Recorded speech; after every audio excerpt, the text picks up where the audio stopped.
Guys welcome back. ഇന്ന് ഞാൻ ഏറ്റവും കൂടുതൽ ഫേസ് ചെയ്യുന്ന ഒരു പ്രോബ്ലം എന്താണെന്ന് വെച്ചാൽ ഈ വാഷ് ചെയ്യാൻ വീട്ടിൽ വാഷറും ഡ്രയറും ഇല്ലാത്തതാണ്. അപ്പോൾ വേറെ ഓപ്ഷനൊന്നുമില്ല, നമുക്ക് പബ്ലിക് ലോണ്ടറി പോയിട്ട് വേണം നമുക്ക് അലക്കാൻ വേണ്ടിയിട്ട്. അപ്പോൾ എൻ്റെ ബ്ലാങ്കറ്റ് ഒന്ന് കഴുകിയിട്ട് കുറച്ച് കാലമായി, അപ്പോൾ അതൊന്ന് കഴുകാൻ വേണ്ടിയിട്ട് പോകാനുള്ള യാത്രയാണ്. അവിടെ പോകുന്നതിനേക്കാളും ചടങ്ങാണ് അത്. ഈ വാഷറിൻ്റെ ഉള്ളിലും അതുപോലെ ഡ്രയറിൻ്റെ ഉള്ളിലും ഇട്ടിട്ട് ഇങ്ങനെ വെയിറ്റ് ചെയ്തിരിക്കുന്ന പരിപാടി ഉണ്ടല്ലോ, അത് ഭയങ്കര ബോറിംഗ് ആണ്. പിന്നെ അവിടെയാണെങ്കിൽ നമുക്ക് ഫോണിൽ ഒട്ടും റേഞ്ച് ഉണ്ടാവില്ല, ഒന്നും കാണാനും പറ്റില്ല. എന്തായാലും ഏകദേശം ഒരു മണിക്കൂറിൻ്റെ അടുത്ത് അവിടെ ഇരുന്ന് ബ്ലാങ്കറ്റൊക്കെ വാഷ് ചെയ്ത് ഇനിയിപ്പോൾ വീട്ടിൽ പോയിട്ട് നേരെ ഫുഡ് അടിക്കണം. പിന്നെ എൻ്റെ ഒരു സ്ട്രൈക്കിൻ്റെ കാര്യം പറഞ്ഞത് ഓർമ്മയുണ്ടാവും ഞാൻ മുന്നത്തെ വീഡിയോയിൽ. ആ സ്ട്രൈക്ക് ഓൾമോസ്റ്റ് കഴിഞ്ഞു കേട്ടോ. അപ്പോൾ ഇനി ആ സ്ട്രൈക്കിൻ്റെ ലാസ്റ്റ് പേ ചെക്കും കൂടി വാങ്ങിക്കാനുണ്ട്. അതും കൂടി വാങ്ങിച്ചു കഴിഞ്ഞാൽ അങ്ങനെ സ്ട്രൈക്കിൻ്റെ കാര്യത്തിൽ ഒരു തീരുമാനം. ചെക്ക് മേടിച്ചിറങ്ങിയപ്പോൾ സമയം 4 മണിയല്ല, ഒരു 4:20 ആ സമയത്ത് ഞങ്ങൾ വിചാരിച്ചു നമുക്ക് കുറച്ചൊരു ഫ്രണ്ടിലേക്ക് ഒന്ന് ഡ്രൈവ് പോയാലോ വിചാരിച്ചു. അങ്ങനെ പോകാൻ തുടങ്ങിയ ഒരു മണിക്കൂറായി. പിന്നെ അതേ റോഡിലൊരു വണ്ടിയും ഇല്ല, പരിസരത്ത് ഒരു വീടും ഇല്ല, റോഡിലൊരു ഒറ്റ വണ്ടി മാത്രം കുറേ സമയത്തിന്.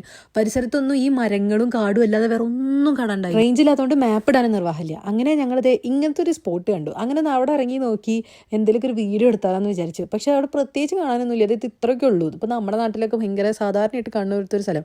അപ്പം ഞാൻ അപ്പുറത്തൊരു കുഞ്ഞു മൊയലിനെ കണ്ടേ. ഞാനതിൻ്റെ വീഡിയോ എടുക്കാൻ വേണ്ടി മെല്ലെ അതിൻ്റെ അടുത്തേക്ക് വന്നപ്പോഴത്തേനും ഒരൊറ്റ പോക്കും. അവിടെ പിള്ളേരൊക്കെ കളിക്കാൻ വരുന്നത് തോന്നുന്നു, കാരണം അവിടുത്തെ മണലിൽ ഈ മണ്ണിലൊക്കെ കളിക്കുന്ന കുറേ സാധനങ്ങളൊക്കെ കിടക്കാനുണ്ട്. പക്ഷേ അവിടെ അടുത്തൊന്നും കുറേ വീടുകളൊന്നും കാണാണ്ടായില്ല എന്തായാലും. അങ്ങനെ അത് കഴിഞ്ഞ് അവിടെ അടുത്തല്ല തിരിച്ചു വരുന്ന വഴിക്ക് ഒരു ചെറിയൊരു പാർക്ക് ഉണ്ടായേ. ആ പാർക്കിൻ്റെ അവിടെ പോയി. അങ്ങനെ ഞാനിതിൻ്റെ വീഡിയോ സ്റ്റോറി ഇട്ട സമയത്ത് കുറേ പേര് എന്നോട് ചോദിച്ചു നാട്ടിലെത്തിയോ. കാരണം അത് അവിടെ കാണുമ്പോൾ ശരിക്കും നാട്ടിലുള്ള ഒരു സ്ഥലം പോലെ തന്നെ ഉണ്ടായിരുന്നു. അങ്ങനെ ഇങ്ങനെ വരുന്ന സമയത്ത് മിഥുവിന് ഭയങ്കര ആഗ്രഹം ഐസ്ക്രീം കഴിക്കാൻ വേണ്ടിയിട്ട്. അങ്ങനെ ഐസ്ക്രീം എവിടെ, ഇനിയിപ്പോൾ സമ്മർ ആയതുകൊണ്ട് ഒരുപാട് ഐസ്ക്രീം ഷോപ്സ് ഇപ്പോൾ ഇവിടെ ഉണ്ട്. അപ്പോൾ അങ്ങനത്തെ ഒരു ഐസ്ക്രീം കടയിൽ നിന്ന് വാങ്ങിക്കണോ അതോ സോബീസിൽ നിന്ന് നമുക്കൊരു വലിയ ഒരു എന്താ പറയുക ബോക്സോ എന്താ പറയുക അങ്ങനത്തെ ഒരു ഇതായിട്ട് മേടിക്കണോ എന്നുള്ളൊരു കൺഫ്യൂഷനിൽ ലാസ്റ്റ് എന്താ ചെയ്ത് നമുക്ക് സോബീസ് നിന്ന് വാങ്ങിക്കാൻ വിചാരിച്ചു.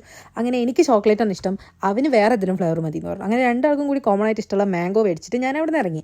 ഇത് മേടിക്കാൻ വേണ്ടിയിട്ട് സെലക്ട് ചെയ്യാൻ വേണ്ടിയിട്ടോ കാറിൽ നിന്ന് ഇറങ്ങാൻ അവർ മടിയായതുകൊണ്ട് അവൻ പറഞ്ഞൊരു സൊല്യൂഷൻ എന്താ അറിയോ, അവിടെ ഒന്ന് വീഡിയോ കോൾ ചെയ്തിട്ട് അവന് കാണിച്ചു കൊടുത്തിട്ട് സെലക്ട് ചെയ്യാൻ. എന്താ പറയുക, അങ്ങനെ എന്തായാലും അങ്ങനെയൊക്കെ ചെയ്ത് സാധനം വാങ്ങിച്ച് അവിടെ നിന്ന് ഇറങ്ങി. ഇനി നമുക്ക് നമ്മുടെ ചെക്ക് എൻ്റെ ഒരു വേറെ 2 ഫ്രണ്ട്സിൻ്റെ കൂടെ ഞാൻ കളക്ട് ചെയ്തിട്ടുണ്ടായി. അപ്പോൾ അത് അവർക്ക് കൊടുക്കണം. അങ്ങനെ അവളുടെ വീട് ദേ കാണുന്നതാണ് അവളുടെ വീട്. അപ്പോൾ ഞാൻ അവിടെ പോയി അവൾക്ക് ആ ചെക്ക് കൊടുത്തു. തിരിച്ച് വീട്ടിൽ വന്നു. വീടിൻ്റെ മുറ്റത്ത് പൂക്കളൊക്കെ വിരിഞ്ഞ് തുടങ്ങിയിട്ടുണ്ട്. ഈ പൂരൊറ്റ ആദ്യം ഉണ്ടായുള്ളേ. പിന്നെ ഓരോരോ ദിവസം കഴിയുമ്പോഴും ഇതിങ്ങനെ വിരിഞ്ഞ് വരാൻ നല്ല ഭംഗിയുണ്ട് പൂ കാണാൻ വേണ്ടിയിട്ട്. പൂവിൻ്റെ ഭംഗിയൊക്കെ ആസ്വദിച്ച് നിൽക്കുമ്പോൾ നമ്മുടെ മെയിൻ ആൾ വന്നിട്ടുണ്ട്, നമ്മുടെ സ്വന്തം ജിഞ്ചി. മിഥുവിനെ കണ്ടപാടെ മിഥുവിൻ്റെ കൂടെ ഒരു പോക്ക് പോയി. അങ്ങനെ സമയം ഒരു 8:30 ആയിട്ടുണ്ട്. പിന്നെ നമ്മൾ ഐസ്ക്രീം കഴിച്ചു, ഫുഡ് കഴിച്ചു. പിന്നെ അത്രയ്ക്കേ ഉള്ളൂ. നെക്സ്റ്റ് ഒരു വീഡിയോയിൽ കാണുന്നവരെ ബൈ.